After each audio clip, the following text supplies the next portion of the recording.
All right. Here we go. Starting this episode. Haven't started the audio yet. Bonus content. Bonus content for today consists of I got a haircut. That's what happened. So it's sticking up a little. Yeah. My hair and makeup person didn't show up today, so I had to do my own. I don't know how to do my own hair and makeup.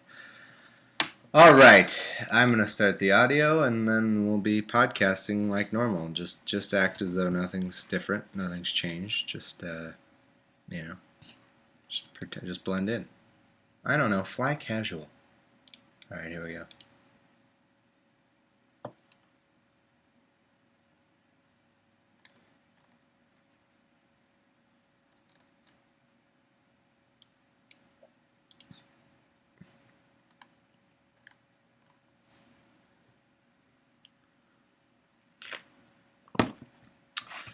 Heyo! Episode 78 of Thomas in the Bible. I'm calling this one right now. It's going to be a crappy episode. I'm calling it Mediocre Sewed. So don't just stop now. Push the stop button on your tape recorder that you're on your on your tape deck, and just stop.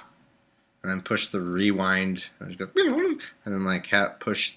Sometimes when I was little, I'd try to push the buttons at the same time just to see if they could, I want to see if I can play and rewind at the same time. I jam them together and they wouldn't go. Do all that because this sewed's gonna suck. Solomon just is not putting out. He's not giving us anything to work with. No, there's a little bit. It won't be. I'll try to make it not terrible, but there's not much happening. Also, I don't have any viewers right now. This never happens to me. I usually have like 3, but that's okay. Who cares? All right, we're on Kings 7. 1 Kings, chapter 7. And this chapter is entirely about him building a house. And I know, it's just tingling with excitement. But Solomon was building his own house 13 years. Wow. Well, that's interesting because they fit it all into only 10 years of Bible, of real-time Bible reading. So I guess they trimmed like 3 years for us, but 13 years of building, and it takes 10 years to read this section of the book. So they saved us a little time, but not much. He built also the house of the forest of Lebanon. The length thereof was... Oh, guess what, guys? Cubits. Get out your calculators here. We get to figure out the cubits to everything. The length thereof 100 cubits, the breadth thereof 50 cubits, the height thereof 30 cubits, upon 4 rows of cedar pillars with cedar beams upon the pillars. And it was covered with cedar above upon the beams that lay on 45 pillars, 15 in a row, and there were windows in 3 rows, and light was against light in 3 ranks. And all the doors and posts were square, and the windows and light against 3 ranks. You know what? I forgot something. I wanted to ask you guys, my wealth of listeners now. So I'm doing this now because if I wait till the end of the episode, I think most of you probably tuned out by now because you heard cubits, but what small chance I have of anyone listening, I'm going to do now. So I am wondering if there's anyone amongst my listening hordes who, I don't know, who has some interest in somehow collaborating with me on website crap, because I don't have the patience. I barely can do this podcast because it takes a lot of time to do each one, and I know, boo-hoo. But, I don't know. I'm trying to figure out, I might be able to pay somebody something to set something up, but I don't know. Also, I think at this point, if I got something decent set up, I could do some sort of advertising to try to make a few bucks, and then, I don't know. So, if you are a website person, and you might want to work with me. I don't know any of what I can offer, what it's going to be. But if there's any interest, why don't you message me or something on Facebook, facebook.com/tandtheb, and let's work something out. I feel like if I I probably when I get around to it, I'll just, you know, go on some site and hire somebody to do it, but that'll be annoying and they won't be, a dedicated listener. I figure this crowd has got to have some website people in it, who know how to do all that crap. It's not. It's mainly that I just don't. Nah. It's mainly that I know I cannot do it. I have no patience for it. It's yeah. So yeah, I don't know. Message me if you're a website-y person and want to maybe work something out. And when I don't get any messages, I'll just have a shitty website, and that'll be that. And it'll be your fault, not mine. No, it's not your fault. It's my fault. But this is my feeble attempt to maybe see if anyone wants to work with me on it, and maybe if you set it up and it makes millions of ducats in ad revenue, we could work something out. Okay. What am I doing? What am I doing here? Podcast or something? Oh, one more announcement. If everything goes well, I should be going on a podcast called The Digression Sessions to be a guest next Sunday. I'm looking forward to that. The podcast is. I think they say they listen to it, so I'm not going to talk too much shit. But it's a terrible piece of crap. No, I'm just kidding. It's interesting. It's a little slow starting out. Like I listened to the last couple episodes. And I think they just are not big into editing, which is fine. I don't edit either, as you can tell. If I edited, this would all be gone. But like if you listen to it, which you did, if you stick with it, it's really funny. It's interesting. It's insightful too. I think it's a couple smart guys over there, and so I'll announce it for sure next time, or I'll post it on the Facebook, a link or something. But hopefully, I'm going on their show. It's going to be interesting. I can't wait. I don't know that I'm their typical kind of guest. It seems like they deal mainly with people who are that are funny or interesting. But no, we'll see how it goes. I don't know, but I'm looking forward to it. So, and then if they cancel, I'll just be like, oh, F those guys, and then I'll talk a bunch of shit on them. No, not really. That's not going to happen. All right. So back to whatever the hell I'm trying to do here. Yeah. So I'm going to go from that nothing to this nothing, to more nothing. And he made a porch of pillars. The length thereof was 50 cubits, the breadth thereof 30 cubits. The porch was on... Okay, I'm just going to try to skip through this chapter. Honestly, nothing happens. The next chapter has a little bit, but this chapter is just building. So unless you're a budding architect who's trying to get some ideas, first, I don't know. Then he made a porch for the throne where he might judge... Just gonna sit there and just judge. You're a little fat. You have a terrible personality. Now, like, why is he doing that? Well, he made a porch for judging. He's gonna do some judging. Even the porch of judgment, it was covered with cedar from one side of the floor to the other. And his house where he dwelt had another court within the porch, which was of the like work. Solomon made also an house for Pharaoh's daughter, whom he had taken to wife, like unto this porch. A little weird. Like he took the wife and the daughter and the porch unto wife. All these were of costly stones, according to the measures of hewed stones, sawed with saws. Yeah, he just wanted the most expensive stone. Turns out it's actually terrible for building. It just crumbles instantly. But he's like, give me the most expensive stone you got. But Your Highness, it doesn't. It just crumbles. It's crap. It's only expensive because it's so bad at being built. It's a weird, it's so bad it's good thing. I don't care. I want the most expensive stone, according to the measure of hewed stones, sawed with saws within and without, even from the foundation. Look, this stone is so expensive because it's notoriously bad for castle building, for whatever the hell he's building. For house of God construction.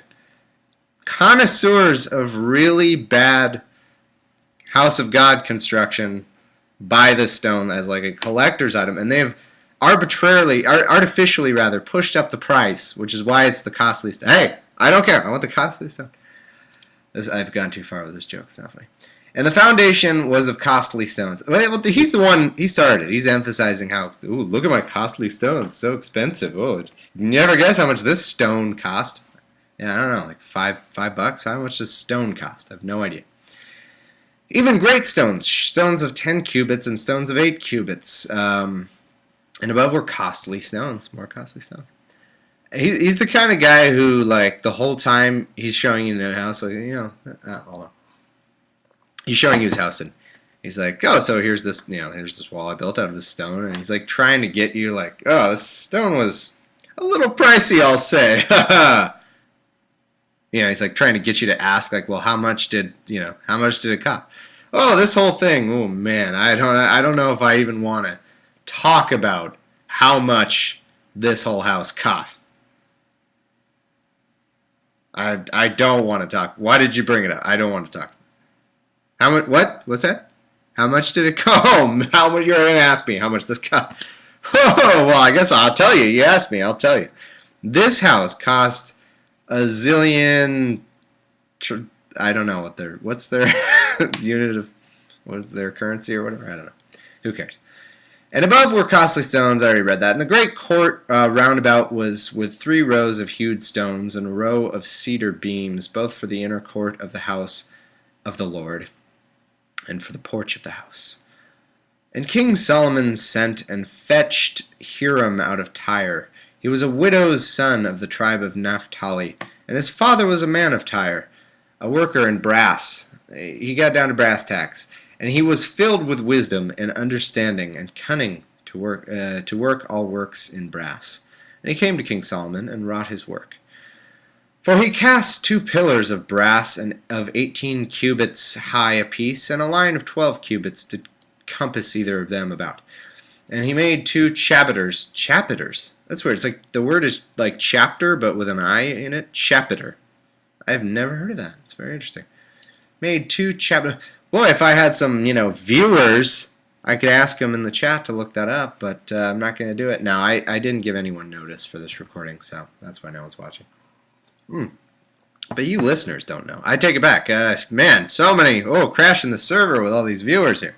Guys, slow down with the chat. I'm going to need to start moderating this. Chapiters. The height of one chapiter was 5 cubits, and the height of the other chapiter was 5 cubits. Could have just said the height of both chapiters was 5 cubits. Or you could just said, like, in general, the height of a chapiter is 5 cubits. And nets of checker work and wreaths of chain work. But this construction so far has been a little more entertaining than I thought it would be. It's not saying much, but it's something. Where the top of the pillar, 7 for one chapter and 7 for the other. 6 of one chapter, half dozen of the other chapter. And he made the pillars in 2 rows round about upon the one network to cover the chapters that were on top with pomegranates. And so did he for the other chapter. And the chapters that were upon the top of the pillars were of lily work in the porch, 4 cubits. And the chapters, if they made up this word chapter, they just made up, like, they're really trying to get their miles out of it. Like, hey, let's keep using that new word, that new thing we made up, chapter. It doesn't mean anything, but we're going to use the crap out of it until people just are like, oh yeah, chapters, I don't know what that is. What is it? It's a building thing. It's not a pillar, but it's like something that's not a pillar. That's what it's like. And the chapters upon the 2 pillars had pomegranates also above, over against the belly, which was by the network. Well, yeah, they had to set up a network there, of course. The pomegranates were 200 in rows, round about upon the other chapter. And he set up the pillars in the porch of the temple, and he set up his router, and it's always crashing. Always has to power cycle, the stupid thing. Even to a man like Solomon, King Solomon is not immune from having to power cycle his stupid router and modem every 5 minutes.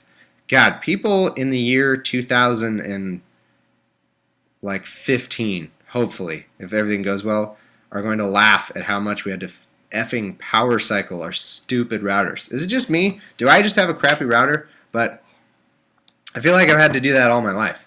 It just goes out like all the time, and I just have to restart it, and then it's fine. Like, what? Can't they make it do it itself, or just magically make one that doesn't do that? I just think people are gonna laugh at us. It'll be like, back in the days when they just amputated somebody if they got like a scratch on them, they're just like, cut it off. Can't be healed. It's gonna be like that, but with routers. It'd be like you had to first of all, I don't even know where my router is because we set it up and it just worked. I'm talking as someone from the future. I don't even know what a router is because it's just a house. A house just has internet, I'm sure. Like, I don't know what you mean. First off, then after you explain to them, like, well, there's this thing that gives the house internet. Houses. What if people in the future just think internet is a like property of nature? You know, what if in it's like 10 years, say, when it's just everywhere, which it will be. It'll be everywhere, I'm sure. What if they just think it's not like they don't even realize it's a thing? Like they're just their phone has internet or what? You know, they don't even connect. Like it just is internet. What is it? If you're a baby growing up in that, then maybe you will think that. You'll just be like, yeah, this is internet. It's you don't even have a word for it. Like this is a phone, yeah, and I can go to Google. You know, it's just a little thing on my phone. Anyway, I don't know why I'm talking about this. But even Solomon was not immune from power cycling's router. That was the line, the biblical text that brought me to this. All right. And he made a molten sea 10 cubits from one brim to the other. It was round all about, and its height was 5 cubits. And a line of 30 cubits did encompass it round about. And under the brim of it round about there were knops compassing it, 10 in a cubit, compassing the sea about. I don't care about this. Sea mist, an oxen, 3 looking to the north, 3. So this is just some work I've already built. It was a handbreadth thick, and yeah, something happened. No, nothing happened. I mean, it was something. You need 10 bases of brass, 4 cubits with the length of one base, and 4 cubits with the breadth thereof, 3 cubits with the height thereof, and the work of the bases with the manner. And they had borders, and borders were between the ledges, and on the borders that were between the ledges were lions, oxen, cherubims, naked women, different things. And upon the ledges there was a base above. And beneath the lions and the oxen were certain additions made of thin work. And every base had 4 brazen wheels of length of brace, and 4 corners thereof and undersetters. And under the laver were undersettlers molten on the side of every addition. It almost sounds like I'm not speaking English anymore, huh? Under the lavers were undersetters molten at the side of every addition, and the mouth of it, within the chapter and above, was a cubit. But the mouth thereof was round, after the work of the base. A cubit and a half is all the mouth of the gratings of the board of 4 square, not round. And the board is the 4 wheels and the axe trees and the wheels joined at the base, and the height of the wheel and its cubit and cubit. Can't you just draw us an effing picture? Did they not have picture technology back then? Just draw us a picture of a house on a page, and you're done.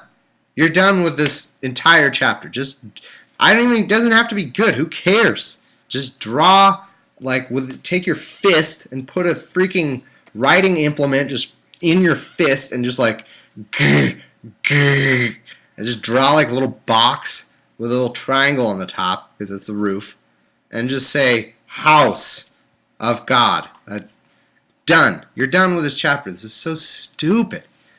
God, this book sucks. This is the word. Who published this thing? Who signed off on this? Did anyone edit this? Jesus. And there are 4 undersetters on the top of the base. There's 2 cares, and there are 10 levers of brass. One lever contained 40 baths. Every lever was 4 cubits. Put 5 bases on the side of the house, 5 on the other side of the house, and the right side of the house.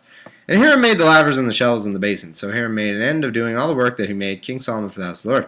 2 pillars, 2 bowls and captures on the 2 pillars, 2 networks to cover the bowl chapters. And 400 pomegranates and 2 networks, 3 rows, 2 pomegranates and bowls. Solomon left all the vessels unweighed because they were exceeding many, neither was the weight of the brass found out. So Solomon made... oh, that was a funny little thing.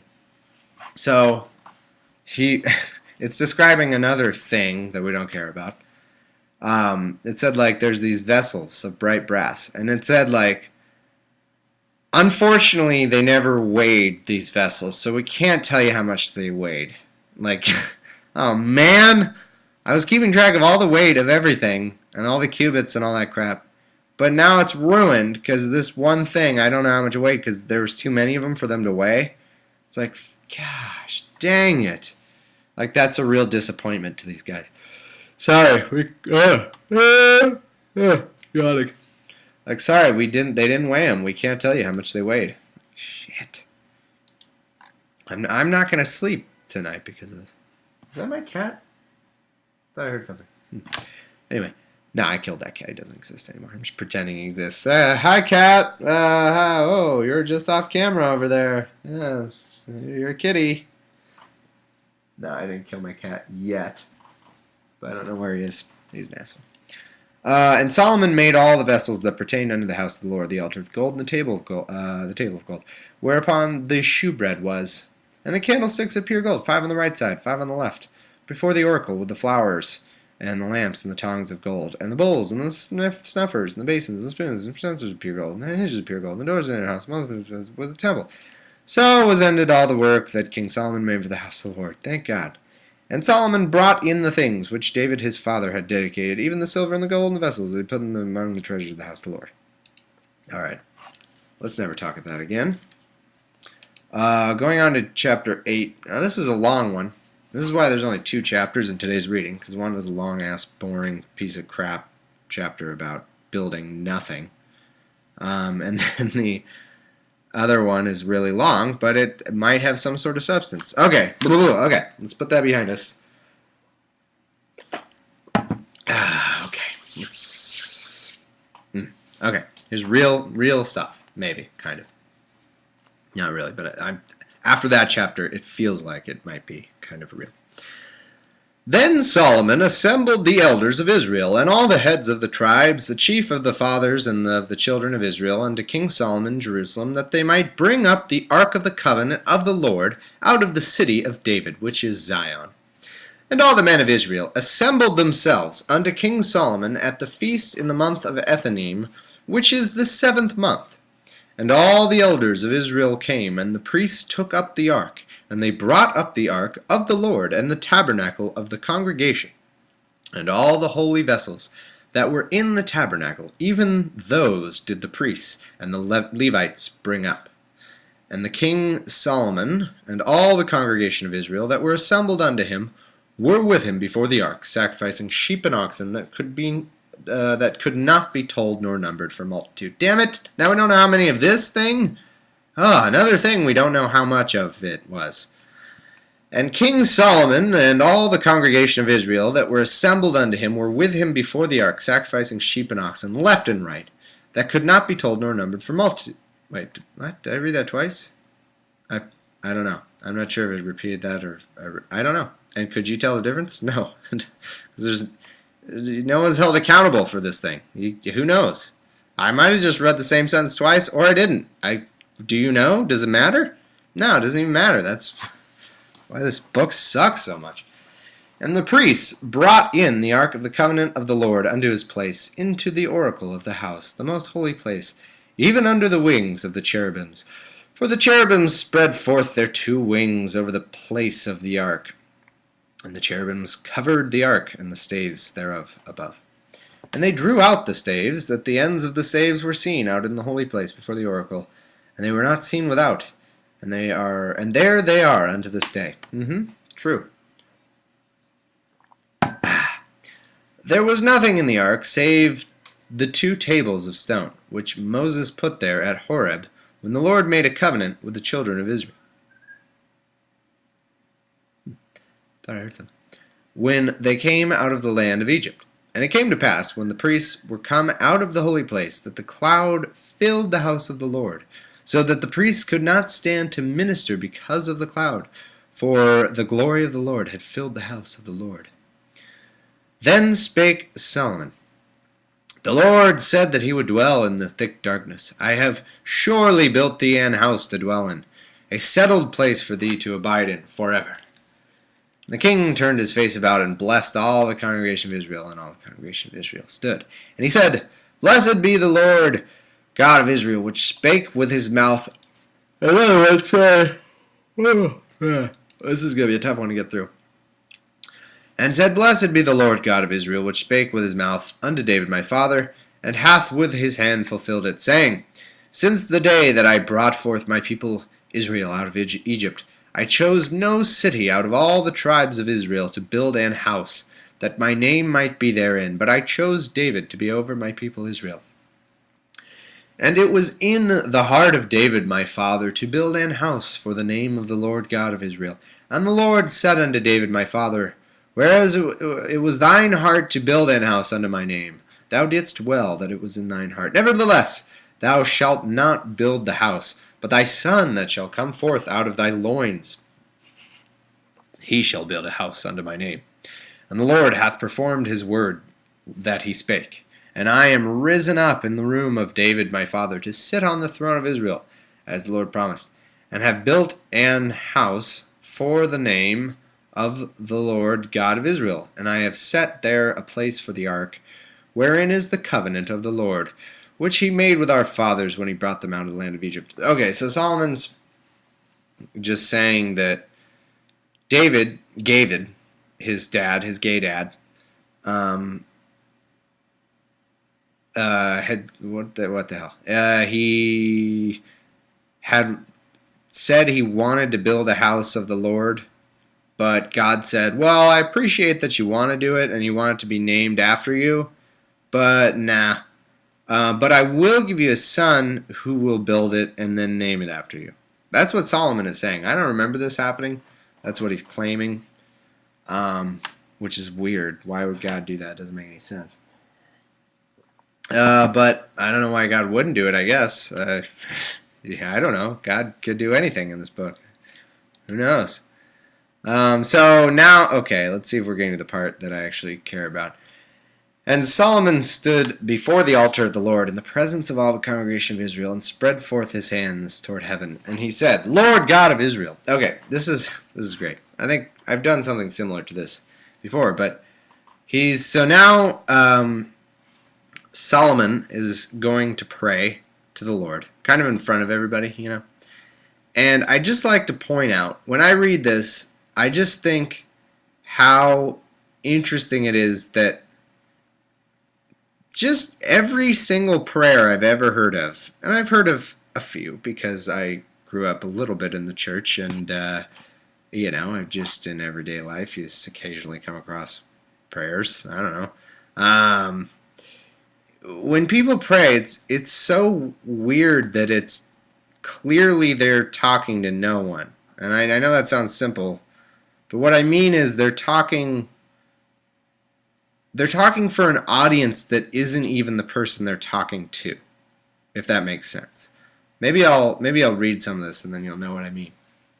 It's really, I don't know, I find it really interesting, and really, like, if you just step back and think, like, they're almost praying hoping that someone's hearing them, but not God. Not really that God's hearing them. I understand sometimes they say, like, someone might pray like, "God, give me my legs back." And they probably just want God to hear that. But let's listen to this. "There is no God like thee, in heaven above or on earth beneath, who keepest covenant and mercy with thy servants that walk before thee with all their heart.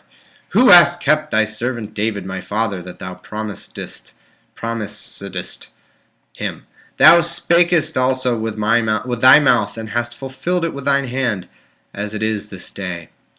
Therefore now, Lord God of Israel, keep with thy servant David my father, that thou promised him, saying, There shall not fail thee a man in my sight to sit on the throne of Israel, so that thy children take heed to their way, that they walk before me, as thou hast walked before me. Oh, and now, O God of Israel, let thy word, I pray thee, be verified, which thou spakest unto thy servant David thy father." So, like, that stuff, for instance, what is that about? Like, okay, let's just imagine.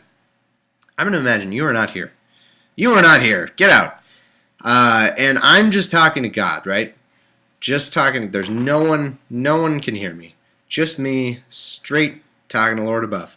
Just some dialogue. Me and the Lord above. Just gonna do some talking. And I start saying, "There's no God like you. Oh, you keep your covenant so well, and you walk with us. Now, keep with thy servant David. You know, keep with my father, as you promised him, and as you said." You know, okay, so that kind of talk, like, you told my father David, "There shall not fail thee a man in my sight to sit on the throne of Israel." Keep with that word. Be verified. You know, like, can you imagine saying that to a being of some kind? It's like, especially, not just any being, an all-powerful, all-knowing being. The whole time, God would just have to be thinking, like, why are you telling me what to do, first of all? I'm going to do what I'm going to do. I'm God. And I'm not prone to persuasion because I'm God. And I'm, like, solid. Like, no, I'm just a fact. You know, I don't change my mind. God doesn't change his mind from one thing to another. It's just God. So why are you and then why are you reminding me how good I am? Like, seems a little weird. I mean, I appreciate it. Thanks for the compliments. I know there's no God like me. Like, why are you telling me there's no God like me? I know better than you how much there's no God like me. So why? So you're in your limited little human experience. I'm being God, by the way. I don't know if you could tell that part. So this is God responding to this prayer. If you were actually praying to him, you think it's a compliment for you, a little puny human, and your tiny understanding of anything in the entire there's a whole universe you don't even know about. You haven't even gotten to that point in your history that I'm already done with. I'm at the end, by the way. I've been at the end when I was at the beginning. That's done. In your tiny little experience, how good of a compliment is this to me that you say no God is like me? Maybe you're wrong. Maybe you don't even know. There's other gods in other realms, Might be way better than me. You don't know. Or I am the best God, and why are you telling me something I already know? You know what I mean? It's the prayer is like something that someone else would think it's good to say to God. You know what I mean? And I find every prayer is like that, or most of them. Unless you're just, like I said, unless you're just like, dear God, don't let them take my legs. I don't know. I pray that every day. I don't know why. Just, dear God, I don't even believe in God. I'm like, dear God, don't let them take my legs. I need my legs. Something like that. I guess you're just asking God. Still, it's pointless because God's God. He's going to do what he's going to do. There's nothing you can do about it. But okay, I'm going to read on. But will God indeed dwell on the earth? Behold, the heaven of heavens cannot contain thee. How much less this house that I have builded? Yet have thou respect unto the prayer of thy servant, and to his supplication, O Lord my God, to hearken unto the cry and to the prayer which thy servant prayeth before thee today, that thine eyes may be open toward the house night and day, even toward the place of which thou hast said, my name shall be there, and thou mayest hearken unto the prayer which thy servant shall make toward this place. And hearken thou to the supplication of thy servant, and of thy people Israel, when they shall pray toward this place, and hear thou in heaven, thy dwelling place, and when thou hearest, forgive. If any man trespass against his neighbor, and an oath be laid upon him to cause him to swear, and the oath come before thine altar in this house, then hear thou in heaven, and do and judge thy servants, condemning the wicked, to bring his way upon his head, and justifying the righteous, to give him according to his righteousness. Now he's telling what. Now he's put them. Oh, sorry. Someone commented, so I'm getting distracted. Yeah. Anyway, now he's telling God what to do. Now he's like, now all powerful God, who's in charge of the whole universe, I have some instructions for you. I have some tips. First of all, please go ahead and try to judge people accurately. Like, what is this? What? I don't believe that God exists just because by now he would have had to talk back and just be like, dudes, all you dudes, telling me what to do, how to do my job, just shut up. Like, I know what I'm doing. You don't need to give me instructions. And no matter how much, this is the best part. When these people are praying to God, no matter how much you couch your instructions for me in praise, that doesn't distract me from the fact that you're asking me something. Like, dear God, you're so good. You're the best God in the world. There's no God like you, and I know you will do what is right. Having said that, please give me a 12-inch cock and $10 million. Like, that's the kind, like, that, even if you're praying for something, more worthy or more wholesome, like an 8-inch cock. Still, I love this idea that if you it's such a human thing. If you tell God, like, God, you're so good. I know you're going to do your will. But please, have it in your heart to do whatever I'm going to tell you. Like that's going to distract God. Like, oh, that was a compliment. But he also said that I should do that. I'm going to do it. Just because of the compliment, I'm going to do it. If he had said like, "Hey God, you're an asshole. Give me $100," I'd be like, "Nah." I don't know. It's just so funny to me. It really is. Okay, so here's some more instructions. When thy people Israel be smitten down before the enemy, because they have sinned against thee, and shall turn again to thee, and confess thy name, and pray, and make supplication unto thee in this house, then hear thou in heaven, and forgive the sin of thy people Israel, and bring them again unto the land which thou gavest unto their fathers. I'm not done with this, because I keep realizing this is totally the psychology behind prayer. It's like people think that they're a step ahead of God. And I guess I can't speak to what every individual person is thinking, of course, but just in what I've seen, and I think maybe I prayed once or twice when I was religious. I don't know if I really believed it, but when I did, or if I thought about it, it'd be in the form of trying to trick God by saying, like, look, you're all powerful.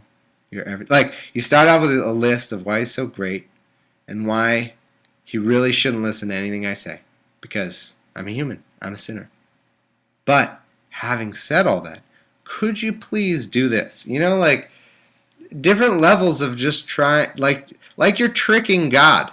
But no matter how good your deception is, if you can do it, then God's better at it. Like, if God exists, he's better at whatever you're doing. So it's so funny. That's totally what it is, though.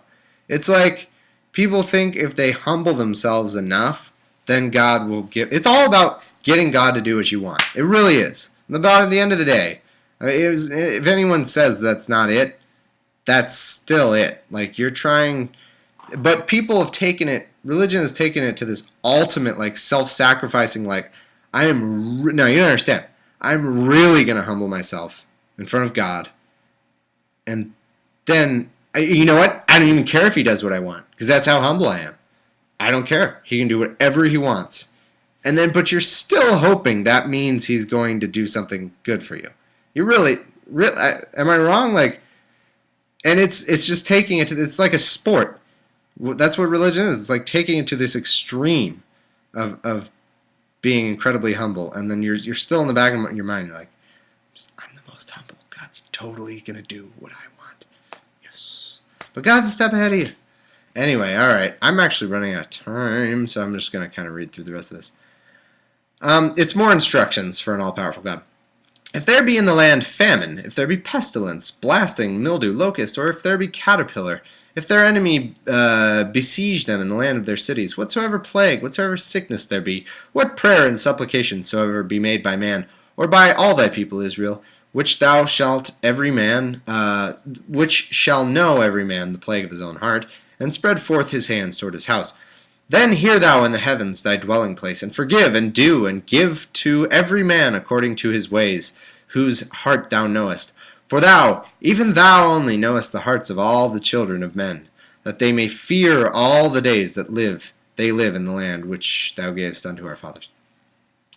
Moreover, concerning a stranger, this is yet more instructions for God, that is not of thy people Israel, but cometh out of a far country for thy name's sake, for they all hear of thy great name and of thy strong. So now he's saying, like, okay, let me tell you also some more advice, God. There's going to be people who are going to come to this town because they know you. Why are you telling God these things? God knows everything. It's so weird.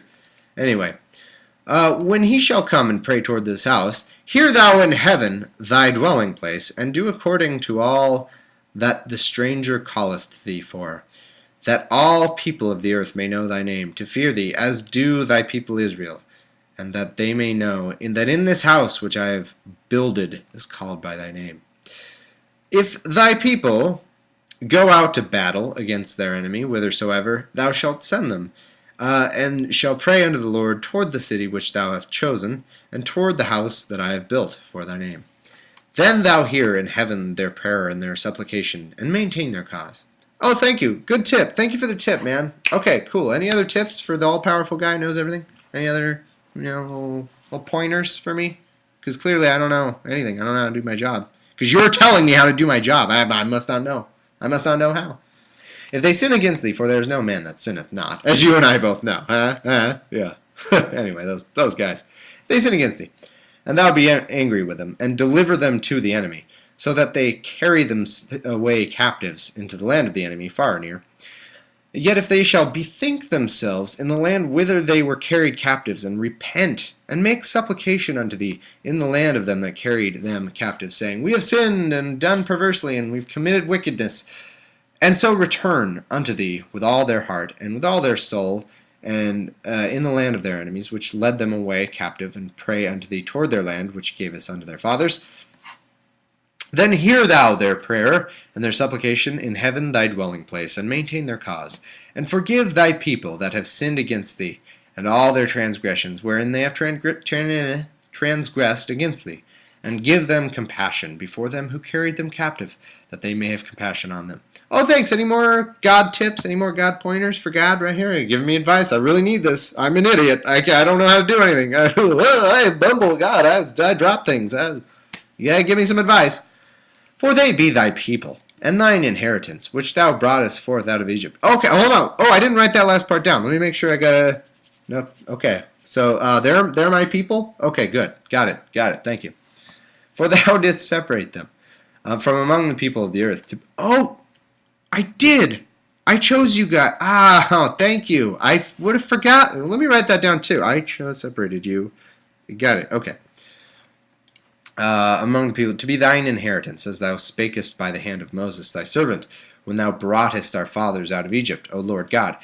And it was so, that when Solomon had made an end of praying all this prayer and supplication unto the Lord, he arose from before the altar of the Lord, from kneeling on his knees with his hands spread up to heaven. And he stood and blessed all the congregation of Israel with a loud voice, saying, Blessed be the Lord that hath given rest unto his people Israel, according to all that he promised. There hath not failed one word of all his good promise, which he had promised by the hand of Moses. And now he's trying to guilt trip God, he's like, he's done praying to God. He goes to the people. He's like, God has done everything we've asked, and I don't see any reason why I wouldn't continue. He's done everything. He's great God. He's done everything we've asked. I just asked him like 12 more things. We'll see if he does them. I think he will. Anyway, and he's a politician. Solomon's a politician. He's trying to manipulate God.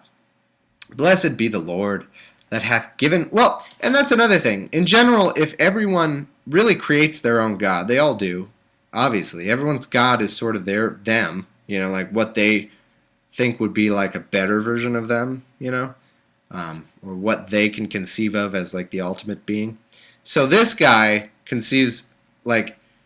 his God, Solomon's God is a little more complex, and he deals with him how he would deal with himself. That's just how it is. That's how people are. I don't know. It's really funny.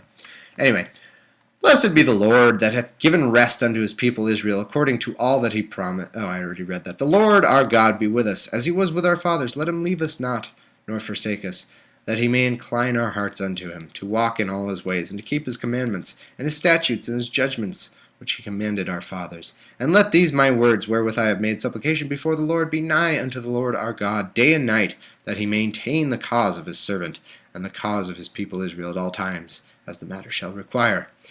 That all the people of the earth may know that the Lord is God, and that there is none else. Let your heart therefore be perfect with the Lord our God, to walk in his statutes, and to keep his commandments, as at this day. And the king and all Israel with him offered sacrifice before the Lord. And Solomon offered a sacrifice of peace offerings, which he offered unto the Lord, 220,000 oxen, and 120,000 sheep. So the king and all the children of Israel dedicated the house of the Lord. That same day did the king hallow the middle of the court that was before the house of the Lord, for he offered burnt offerings and meat offerings, and the fat of the peace offerings, because of the brazen altar that was before the Lord was too little to receive the burnt offerings and the meat offerings and the fat of the peace offerings. I don't know why that was necessary to tell us. And at that time Solomon held a feast, and all Israel with him, a great congregation, from entering in of Hamath unto the river of Egypt, before the Lord our God, 7 days and 7 nights. No, 7 days and 7 days, even 14 days. What? On the 8th day he sent the people away, and they blessed the king, and went unto their tents, joyful and glad of heart, for all the goodness that the Lord had done for David his servant and Israel's people. Okay, sorry I had to hurry a little bit at the end. I had thought that I had plenty of time, but the first chapter just turned out to be a little more entertaining than I thought. But actually, this has turned out to be just about the same length as the last episode. So, anyway, I'm off to go play a hockey game. Playoff hockey. First round. Can't help it. Sorry. But I squeezed it in. That was a good episode, actually. I take it back. It didn't suck. I don't think so. I mean, I'm not saying I was great. I just mean there's more to it than I thought when I first read it. Okay, thanks for being listeners. And yeah, I'll see you guys next time and on hopefully next week on the digression sessions. The digress sessions. Anyway, all right. See you guys later.